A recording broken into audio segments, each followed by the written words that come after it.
Hello আমার বন্ধুরা মিষ্টি। তো তোমরা কেমন আছো? নিশ্চয়ই আশা করি তোমরা আমার মতনই একটু ভারাক্রান্ত আছো। আজকে আমার রান্না করছি ঠিকই, কিন্তু আমার আজকে একদম মন নেই। বিগত অনেক দিন ধরেই কিন্তু খুবই বাজে লাগছে, যেটা বাজে বলাটাও মনে হয় খুবই কম হবে। যেটার হচ্ছে, তোমরা সবাই জানো যে আরজি করের যে নিন্দনীয় ঘটনাটা ঘটেছে। তবে এই জিনিসটা যে এই পৈশাচিক ঘটনাটা যে আজকে প্রথম ঘটেছে তা নয়, আগে বহুবার আমাদের নারী জাতির উপর এই পৈশাচিক ঘটনা হয়ে থাকে। এই সমস্ত দানবীয় মানুষরা, মুখোশ পরা, যারা সামনে ভদ্রের একটা মুখোশ পরে থাকে আর পেছনে তাদের অন্য রূপ, রাত আর দিনের মতো।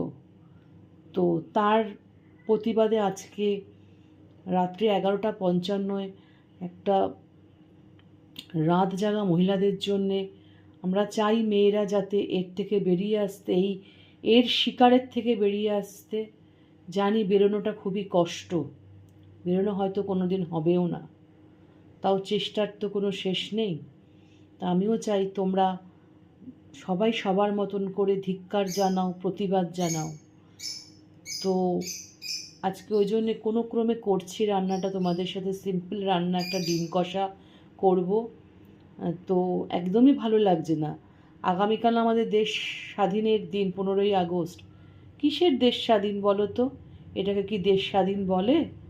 একদিন যে পৈশাচিকরা, যে মেয়ে জাতির গর্ভে জন্ম নেয়, সেই মেয়ে জাতির দিকেই নোংরা দৃষ্টিতে তারা তাকায়। তা এরা কি মানুষ? আমি তো মনে করি না এদেরকে মানুষ। এই রকম সন্তানদের যে মায়েরা জন্ম দিচ্ছে, সে মায়েদের কতটা কষ্ট। মায়ের তো কোনো দোষ নেই, কিন্তু মা জন্ম দেওয়ার পর সে তো পশুতে পরিণত হয়ে যায় একদিন। তো যাই হোক, রান্নাটা করি। হ্যাঁ, আমি চাই তোমরা তোমাদের মতো সামিল হও, তোমাদের মতন করে তোমরা জানাও। যে চলে গেছে সে তো কারোর ঘরের মেয়ে, আমাদের কারোর মেয়ে, কারোর বোন, কারোর কেউ না কেউ কোনো। আর যদি আমার ঘরের মেয়ের যদি কিছু হতো, সেই ভাবনাটা নিয়েই সবাইকে আসা উচিত। এই নির্মম জিনিস আর সহ্য করা যায় না। শুধু যে শিক্ষাক্ষেত্রে এরকম হচ্ছে তা না, হসপিটালেই যে হচ্ছে তা নয়, সর্বক্ষেত্রে, এডুকেশন বলো, হাসপাতালে বলো, মেডিকেলে বলো, যেখানেই বলো, সমস্ত, যে কোনো জায়গায় চাকরি করতে যাবে সেখানে মেয়েদের কোনো সিকিউরিটি নেই। কেন মেয়েদের সিকিউরিটি থাকবে না বলো তো? দেশ আমাদের স্বাধীন হয়েছে, কালকে 4টে বাংলা সুন্দর সুন্দর দেশাত্মবোধক গান হবে আর ফ্ল্যাগ উঠবে, এটাই কি সব কিছু? তো চাই আমরা সবাই মিলে এটার বিরুদ্ধে রুখে দাঁড়াতে, আমাদের মতন করে। তাহলে চলো, 11:55 যার যার যে স্থানে হবে সেইভাবে তোমরা ধিক্কার জানাও, ঠিক আছে? তাহলে চলো রান্নাতে ফিরে যাই। এটাকে একটু পেস্ট করে নেব, করে তারপরে কি করছি দেখো।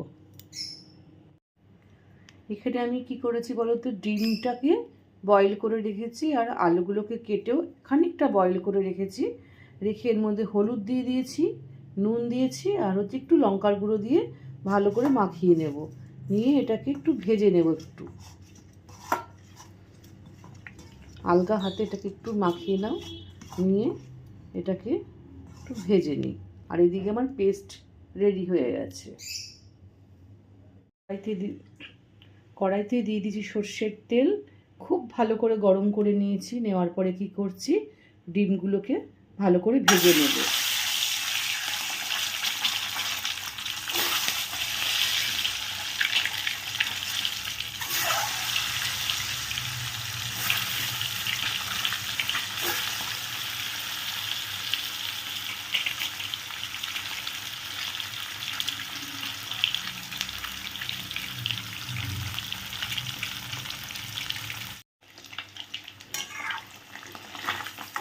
ডিমগুলো কিন্তু ভাজা হয়ে গেছে, আমি তুলে নিচ্ছি।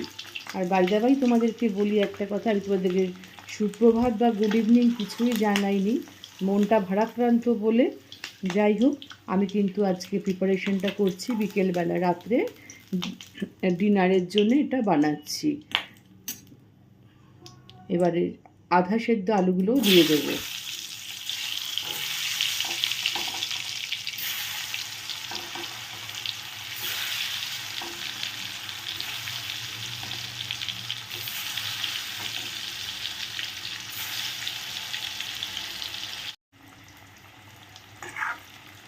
আমার আলুগুলোও ভালো করে ভেজে নিয়েছি। আজকে যে প্রতিবাদটা হবে সেই প্রতিবাদে আমরা প্রত্যেকেই মনে করি যেন অন্য কোনো রং যেন না থাকে, শুধুই আজকের শুধু রং হবে কালো, এখানে যেন কোনো রকম কালার না আসে।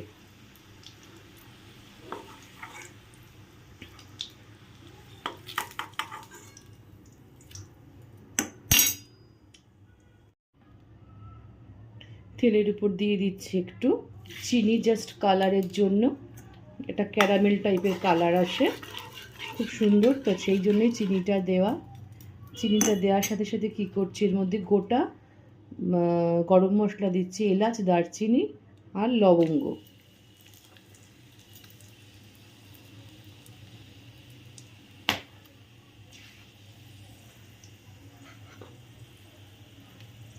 এটা যখন সুন্দর করে ভাজা হয়ে যাবে তখন এর মধ্যে দিয়ে দেবো, দেখো, কুচিয়ে রাখা তোমার পেঁয়াজ। টমেটোটা এখন দেবো না, টমেটোটা পরে দেবো।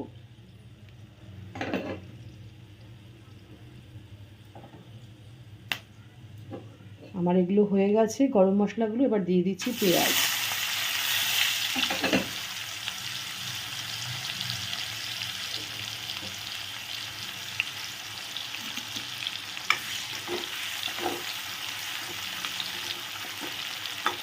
আমি এর মধ্যে এখন নুন হলুদ কিছুই দিচ্ছি না, কারণ যখন ডিম আর ভেজেছিলাম আলু, ওর মধ্যে কিন্তু হলুদও ছিল, নুনও ছিল।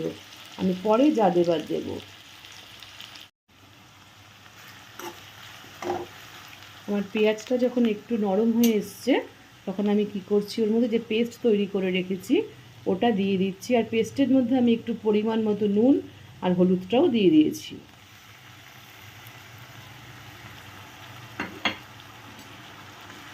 দিয়ে এটাকে ভালো করে কষাও। ও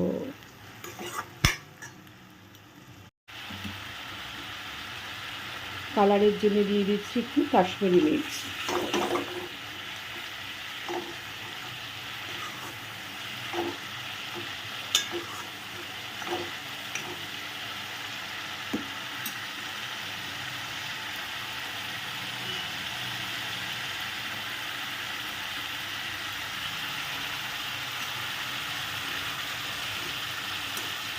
ঝালটা যে যেরকম খাবে সেরকম দেবে। আর তোমরা লক্ষ্য করলে তো আমি জিরে ধনে কিছু কিন্তু দিইনি, শুধু আদা পেঁয়াজ রসুন লঙ্কা দিয়েই করছি। কষাতে কষাতে এর মধ্যে দিয়ে দেবো আলুগুলো।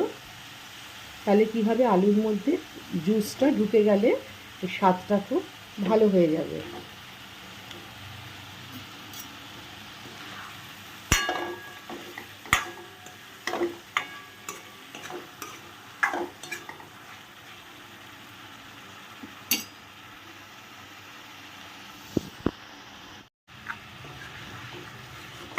আস্তে আস্তে দেখো সাইড দিয়ে কিন্তু তেলটা উঠে আসছে, তার মানে এটা কষানোটা আস্তে আস্তে হয়ে আসছে।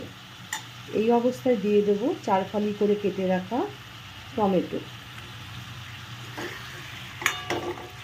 একটু আমি ঢেকে দেব, তাহলে কি হবে, সুন্দর করে কষানোটা ভালো হবে।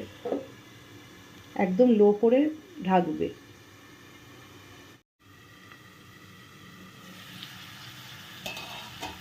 দেখেছো কি সুন্দর এটা তেল উঠে গেছে, আর কষানোটাও কিন্তু খুব সুন্দরভাবে হয়ে গেছে। তো এবার এর মধ্যে কি করছি, ডিমটা দিয়ে দিচ্ছি। রুটি দিয়ে খাওয়ার জন্য একটু কষা কষাই রাখবো, সামান্য গ্রেভি, সামান্য কষা হবে।